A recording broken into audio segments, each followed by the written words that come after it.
Magandang araw po mga kalodi at welcome back dito po sa channel natin. So, kung makikita nyo dyan sa likod, so medyo obvious na po kasi December na po ngayon. Kaya uunahan ko na po kayo ng advance Merry Christmas sa lahat ng kalodi at sa lahat ng subscriber po natin.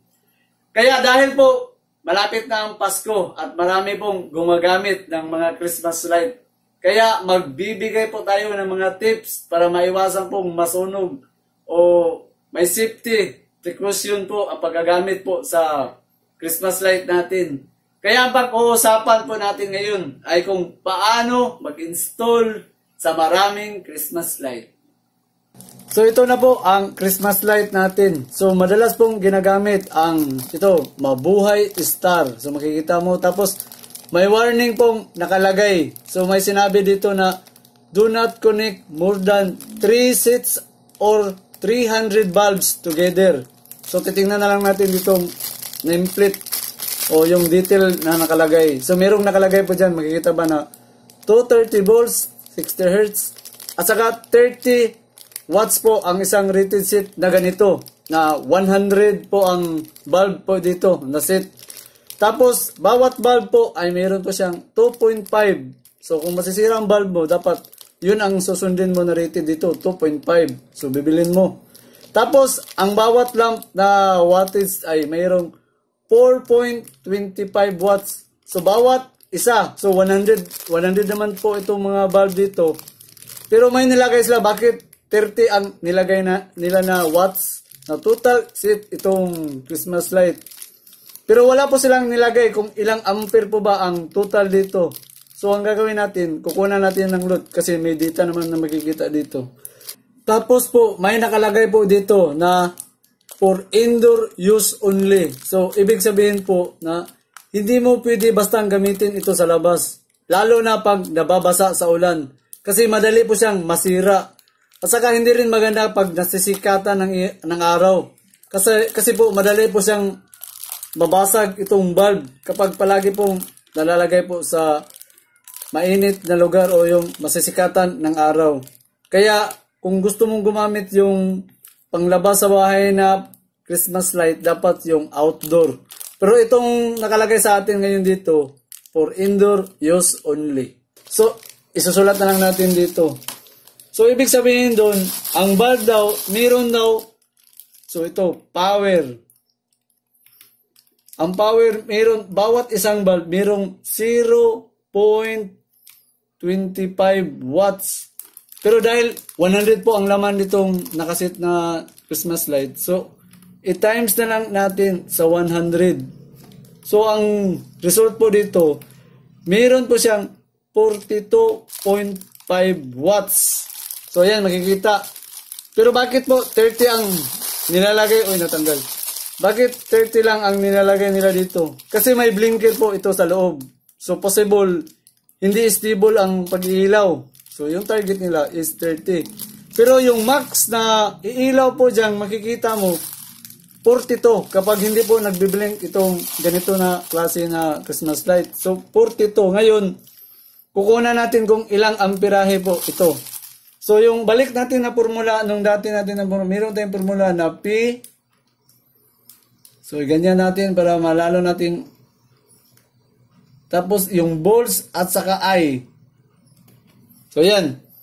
So, yung P, meron tayong P. Tapos, B, voltage. So, meron na. Tapos, I. Kung I ang hahanapin natin, so, yung P divided by B. So, yung P natin ito, 42.5.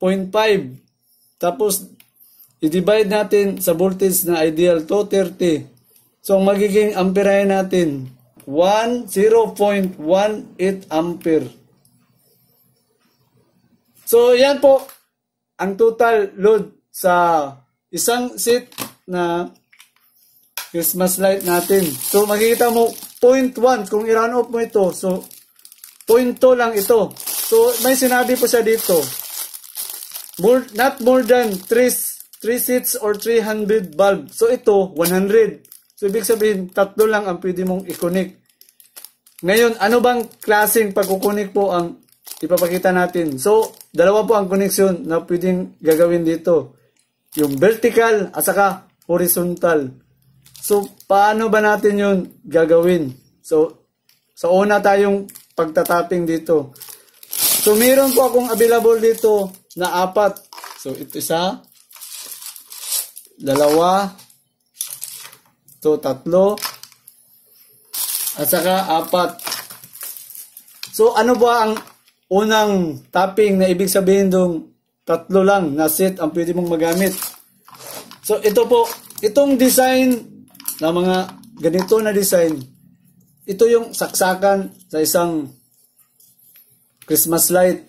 Dito po yung dulo. Ang dulo po, mayroon po siyang female socket. So, pwede mong isaksak dito. At ito naman yung main na pagsaksak mo at umilaw po siya.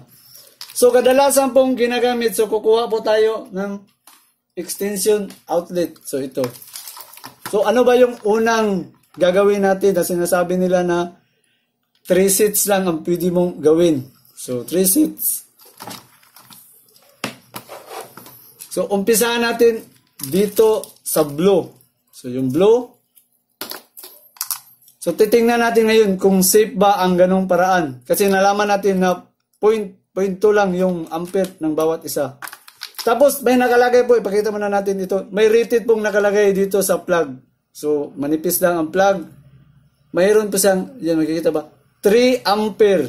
So, yan. 3 ampere lang ang plug. So, titingnan natin kung kaya ba sa 3 na ampere na 4 ang itatapping natin. So, ito po ngayon ang mostly sa vertical na itatapping ipakita natin. So, ipagpalagay natin na ilalagay natin siya dito. Yan.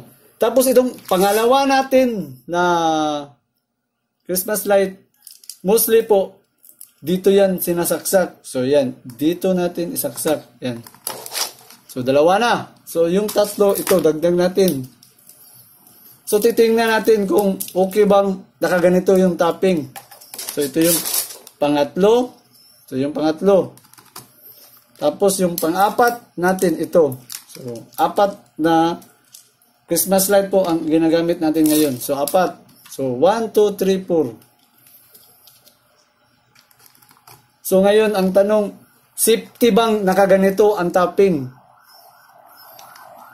So, kapag ganyan po ang tapping, at nakikita naman natin na ito palang isa dito ay may ampacity na current na 0.18. So, i-run off natin 0.2 bawat isa. Ngayon, pag ganito po ang tapping, so ano bang mangyari? Kasi madalas pong ginagamit ang connection na ganito kapag naglalagay sa Christmas tree. So, ito yung ginagamit nila. So, titingnan natin kung safe ba nga ganito yung tapping. So, ipagpalagay mo na lang na 0.2 kasi nakita natin ganyan na 0.18 yun. So, 0.2 na lang round off. Yung ganito na tapping, pag saksak mo ng 0.2 dito, yung 0.2 dito, mag-a-add dito sa pangalawa. So, magiging 0.4 yun. Tapos, pag saksak mo naman, dadaan na naman yung yung load dito, dadaan naman dito. So, magiging 0.6. So, magiging 0.8 pagdating dito sa ilalim. So, ibig sabihin doon, hindi siya nakaabot sa 1 ampere. So, ang nakarated naman dito sa plug is 3 ampere. So, kakayanin niya. So, switch on natin ngayon. So, ano ba yung mga advantage kung iilaw ito ngayon? So, pailawin muna natin. So, ito po ang madalas na ginagamit na ito po ang tawag na true in true. So, safe ba siyang gamitin? Nakakaganito. Ito ngayon, para makita natin, kukunan natin ng, kasi may kilometer tayo. So, ang risk lang dito, yung load dito sa plug, dadaan sa pangalawa, mag-a-add po yun. Tapos mag-a-add dito at mag-a-add. Kapag nag-overload dito sa baba, possible, dama yan lahat. Kasi dito yan sa ilalim kumukuha. So, ang sabi nila is 3 sets lang, pero 4 ang ginamit natin. Ngayon, ang gagawin natin, kukunan natin ang kilometer. So, dito, hinati ko yung wire dito para maka-clamp tayo. So, kung tama ba, na 0.8 ang makukuha natin dito. Pero hindi tayo makakuha ng 0.8 kasi na-blinker po ito. So, hindi siya full lighting talaga. So, So, switch off muna natin. So, may clammeter po tayo dito. Setting natin sa, yan. So, ang gagawin natin, ilalagay ko siya dito at kukunan natin ng actual load. Yan, makita ba? Tapos, switch on natin. So, ang rated po, ito lahat, aabot po siya sa 0.8. So, i-run out natin, 0.8 yun. So, susubukan natin yung load ngayon kung ilan ba. So, switch on natin. So, mayroon po siyang 0.6. Pero magbabari po itong 0.6 kasi may blinker ko. So, ang load dito, taas, baba. Kasi, yung mga ilaw dito, magsha-shut out yung iba. So, mas possible, mas lalo pa siyang liliit. So, kung makikita mo sa load dito, kasi inactual natin ngayon. So, kayang nakaganito ngayon. Kasi yung max dito sa baba na plug is 3 ampere. Pero itong ganito na tapping talaga for safety purpose. Hindi po talaga ito safety kung nakaganito. Pero ipinakita lang natin dito kung kaya ba siyang mag-loaded ng naka true intro na gamit. So kung makikita mo dito sa load is hanggang nasa 0.6 lang yun sa pinakamalakas. Pero ang sinabi doon sa manual na dapat 3 lang para safety. Pero kung tutusin sa 4, kayang-kaya pa rin. Pero ano ba yung mga advice na mga safety tips natin? So ganito po na paraan. Okay lang po ito kung may electrician sa bahay o may natuto talaga. Pero kung wala, so ang pinaka-safety po na pwede mong gamitin na ganito kung may Christmas tree ka, lalo pag malaki po ang Christmas tree, pinakamaganda na gamitin doon, yung extension outlet. Hindi po ito magandang idea. Kasi pwede mong maabusahan mo. Kasi hindi natin alam, may iba dito na magsaksak pa ng electric fan, so mas lalo pong delikado. Kaya hindi po siya ideal na magtatapping ng ganito talaga. Pero pinakita lang natin dito sa video na may nagamit ng clammeter na pwedeng kakayanin ng nakaganito. Pero for demo purpose natin, ito para ipagpalagay lang natin. Kung ipagpalagay natin na 1 ampere ito, tapos 1 ampere rin dito, so 2 ampere ang papasok, tapos 1 ampere, 3. So wala na damage na pagdating dito kasi 3 ampere lang ang pwedeng magamit dito. So masusunog po siya dito. So damay na yan lahat kasi naka-true intro po sila lahat sa tapping dito sa baba. Kaya pero ang safety tips na pwede na itong i-share sa inyo ay ito po. Gumamit po kayo ng extension outlet na purgang. Kung ganito po ang gagamitin mo, mas safe na gamitin. Kung kumpara po sa ganito na design. Saka hindi mo alam kung ilan ba ang load sa bawat at iba-ibang klase na Christmas light ang gagamitin. So medyo delikado at taling masira kung magkataon, masunog. Para safety ka po dito, ito po ang gagamitin mo. Purgang na extension outlet. Ngayon ang tanong, paano kung kulang pa at gusto pa naming dagdagan, Buddy Pro, yung Christmas light namin? So, kailangan magdagdag ka na naman ng extension outlet na purgang. Mas safe po kung ganito ang gagamitin mo kumpara sa ganyan na sistema na paglalagay. So, masabi lang natin na safe ta dahil actual tayong kumukuha sa load at sa mga competition yan. E paano kung sa bahay na magkanya-kanya ng saksak? At saka hindi pa natin alam, may magsaksak pa dito ng electric fan. Mas delikado. Mas mabuting dito na lang isaksak sa mga extension outlet na purgang ang gagamitin mo. Mas safe ka doon. So ito po yung una na pagtatapping sa isang vertical. Mostly ginagamit ko ito sa Christmas light. Pero kung paano naman kung nilalagay sa labas o nilalagay sa paril. So ipakita na lang natin yan drawing diyan. So ito po ipagpalagay natin na ito po yung coral sa bahay mo na hollow block o paril. So kapag naglalagay po sila sa lighting, ipagpalagay natin, dito mo inilagay yung lighting mo, dito. So ang ganito na Christmas light, may 8 meters po siya. So ibig sabihin doon, dito hanggang dito, 8 meters. Tapos, ang ginawa ng paglalagay po dito sa lighting, so kunukunik po nila dito sa dulo. Kasi may dulo po, ito, ang isang Christmas light natin. So ito kung makikita mo, may female socket po siya. So dito nila yon inilagay. So, dinugtong na naman nila yung isang series light dito na 1 patungo dito na 8 meters po ang distance dyan. So, ang tawag dito sa kunik, yun po ang sinasabi natin na through intro na naman. So, dito yung plug sa umpisa, tapos dito naman yung female na plug. Tapos, ganun ang mangyari. Taka through intro. So, ipakita na lang natin yung connection sa through intro. So, ipagpalagay natin. So, ito yung plug. Tapos, ang dulo dito sa 8 meters, ito po, may female plug. So, mostly na ginagamit sa pagtatapping dito, kung ito naman po ang isa pang tapping natin, so dito na lang natin ilagay. So, ang ginawa nila, ito po, yung dulo na naman dito sa kabilang pangalawang lighting, inilagay po nila dito. Yan. Tapos, yung dulo dito na naman sa isa, nag-tap na naman po sila. So, itap natin. So, ito po ang true intro rin ito. So, yung needle dito sa kabila, tinap natin dyan. Tapos, yung dulo na naman po dito, itatapping na naman natin ito. So, 4 po sila lahat. So, ang tanong, safe bang nakaganito ang tapping ngayon? So, yan, makikita. Dito yung umpisa sa una na Christmas light. Ito yung pangalawa. So, para makita yung true intro natin. So, nakatap. Tapos, ang dulo, nakatap na naman po dito. At yung dulo din sa pangatlo, nakatap na naman po siya dito. So, ang sinabi doon, hanggang 300 bulbs lang para safe. Pero, sinusubukan natin ngayon ito na 4. So, ano bang mangyari dito sa 4 ngayon? So, mayroon tayong supply po dito na ilalagay. So, anong kaibahan po dito? So, ilalagay natin sa supply. Tapos, kukunan natin ng load. So, mayroon naman siyang kamitter tayo dito. So, magkano bang load sa 4 na naka-true intro sa dulo ng dulo dito? So, ito yung clammeter at ika-clam natin. So, makikita ba ang clam? Yun, hindi. So, yan. Dito na lang. Yan. So, switch on natin.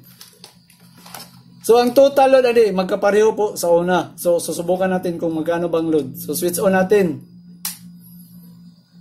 So, pareha lang po sila. So, 0.6 pa rin. So, ang nakuha natin na load. Tapos, pag nagbiblink po ito, so, mag-iiba po. Kasi hindi na stable yung lighting na nag-off yung ibang light. So, taas, baba rin ang load dito. Pag ganun pong, ayan, bumaba na po.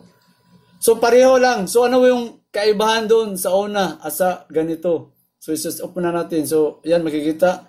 So, ibig sabihin, mas kaya pa rin kasi nasa 0.1, 0.3 lang ang load na pumasok dito. Pero ano ba yung mga disadvantage na mangyari? So, dito po tayo mag-umpisa sa pinaka-huli.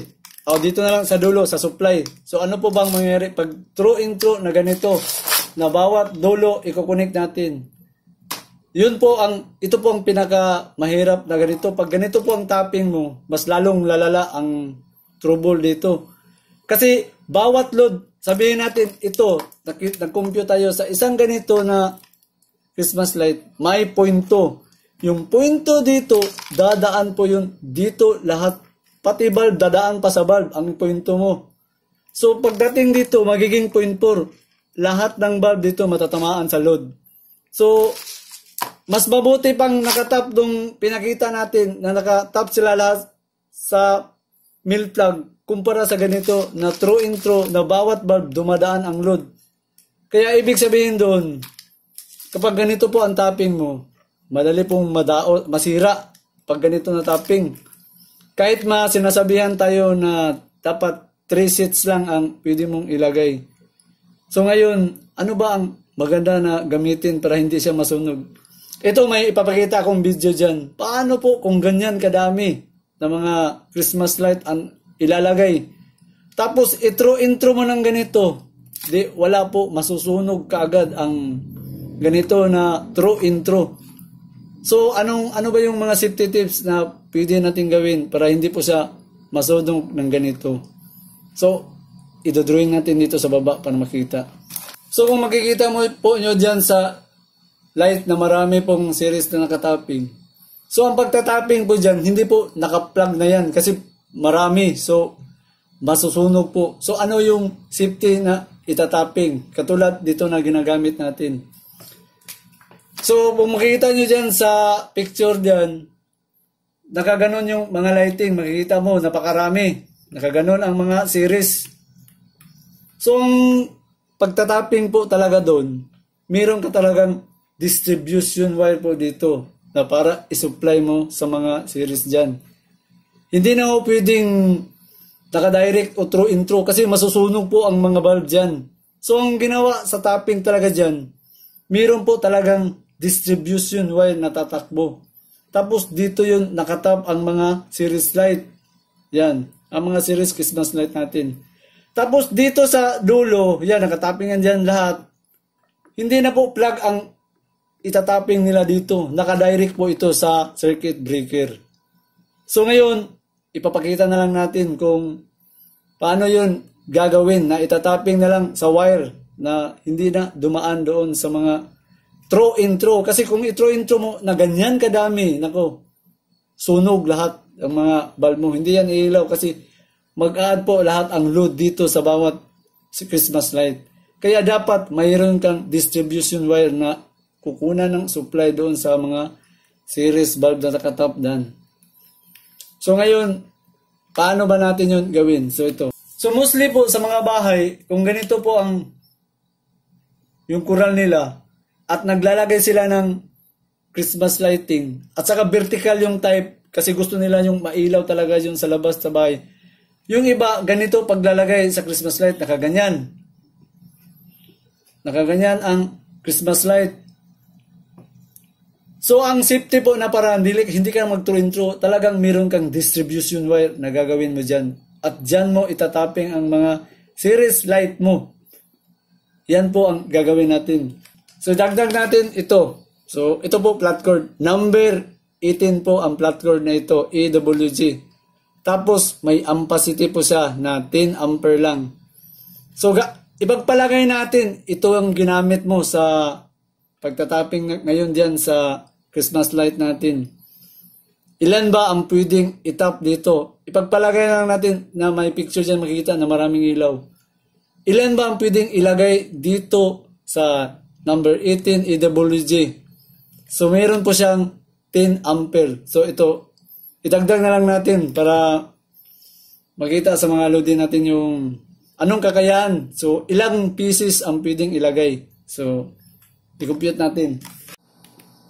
At saka B, at saka I. So, yung P, power. Itong B dito, yung volts. At ito yung I, yung current.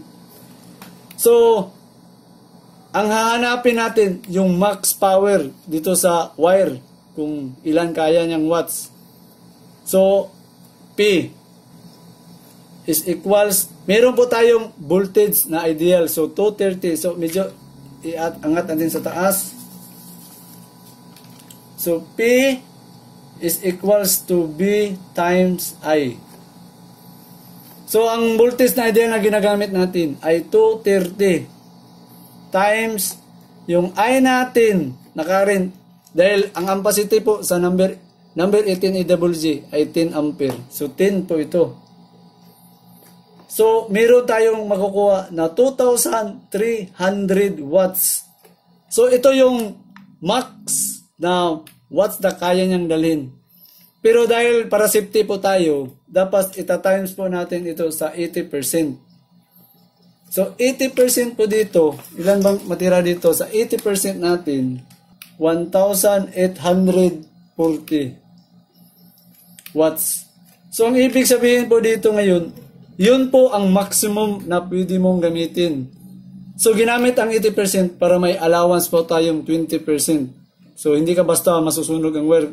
Kung ginito lang ang kukunin mo na load, na watts. Ngayon, ipagpalagay natin, itong bawat isa na kinumpute natin kanina, meron po siyang, so ito, 1,840 po. Ngayon, i-divide po natin ito ngayon sa, doon sa 42. So, magkano ba ngayon ang mangyayari? Kasi, 42.5 watts po ang rated sa bawat isa. So, i-compute natin. So, yung 1,840, divide natin doon sa 42. Kasi nakakuha tayo dito sa watts dito sa total sa 100 bulb na 42. So 42 42.5 watts. 1840 divide 42.5. So, ibig sabihin doon, meron pong 43 pieces po ang kaya niyang dalhin. So, kung ito po ang gagamitin mo, so merong 43 pieces po na pwede mong ilagay dito sa flat cord. So, yan po, makakwenta mo kung ilan ang pwede mong ilagay. Ito pa, mas lalo pong bumaba ang load kapag may blinker. Kasi ang computed natin dyan, yung nakailaw lang. So, iba yung 30 watts na nilagay nila. Kapag nagbiblink, so bababa na naman yung load. So, ang kinumpute natin, yung max na 40, hindi yung 30 na inilagay doon sa description doon sa Christmas light. So, ngayon, itatapping po natin kung paano ba itatapping kung yung mga Christmas light na ilalagay mo dito sa flat cord natin. So, ang una po natin gagawin, so dito tayo mag-umpisa. So, dito.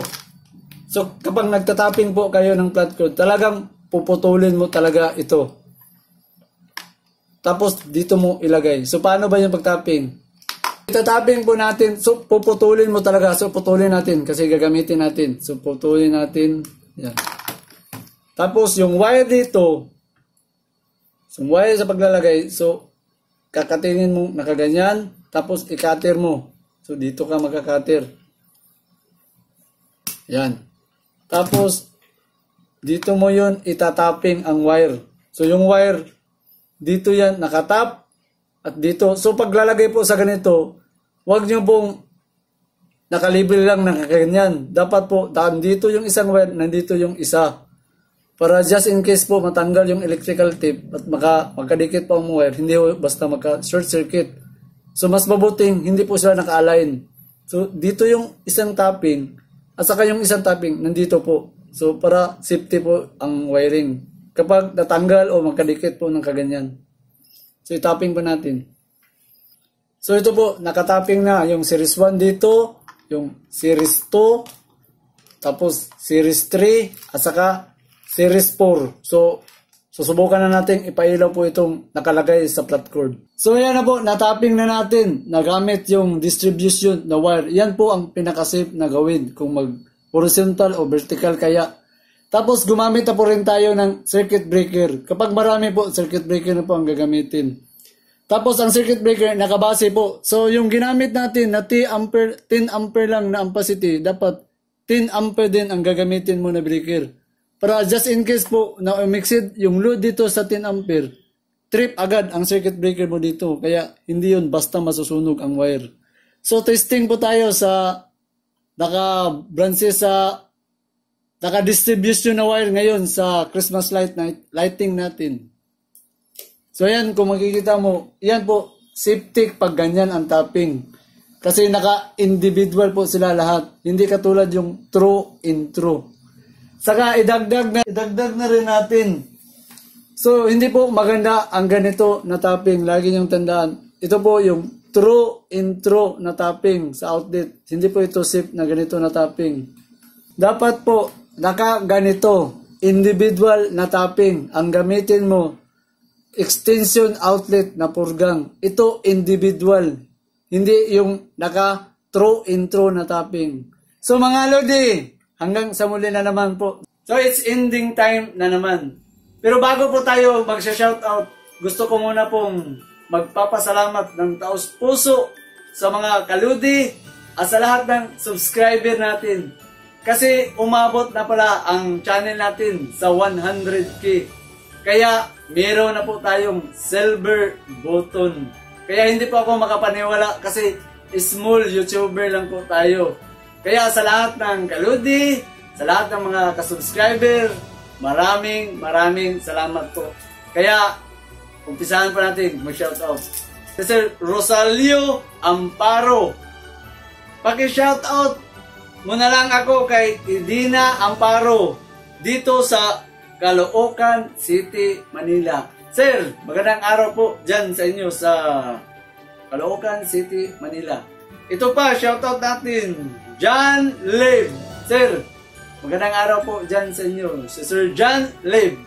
Ito pa, Si Sir Milvin Castellanes. Sir, magandang araw po dyan sa inyo. Ito pa, shoutout natin. Si Sir Breaks Vlog. Always watching here in Kingdom. Sir, magandang araw po dyan sa inyo. Saka kunting ingat po dyan sa trabaho nyo. Kasi malayo po kayo dito sa atin. Si Sir Bricks Vlog. Ito pa, Munsa Vlog. Sir, magandang araw po dyan sa inyo. Ito pa, shoutout natin si Sir Romel Hipolito from Quezon City. Sir, magandang araw po dyan sa inyo sa Quezon City. Ito pa, shoutout natin si Sir Renato Obalan. Sir, magandang araw po dyan sa inyo. Ito pa, shoutout natin Mahawaan from Tawi-Tawi. Sir, magandang araw po dyan sa inyo. Si Sir Mahawaan. Ito pa, the last but not the least, Sir Jong Gonzales. Pa-shoutout kay Kap Bong Dibira ng Gui Gulunin ng Mangaldan, Pangasinan from Jong Gonzales at sa mga katrabahador niya. Sir, magandang araw po dyan sa inyo. Si Jong Gonzales. So yan po mga kaludi, tapos na po ang shoutout natin. At saka, yun pa rin po ang palagi po natin sinasabi. Huwag niyong kalimutan pong i-like ang channel natin. At saka i-share para marami pong matuto. At saka huwag niyo na rin kalimutan pong mag-subscribe para palagi po kayong maka-update po sa mga bago nating video na papalabas. At naway, nandyan po kayo sa mabuting kalusugan sa darating na Pasko. So hanggang sa muli na naman mga kaludi.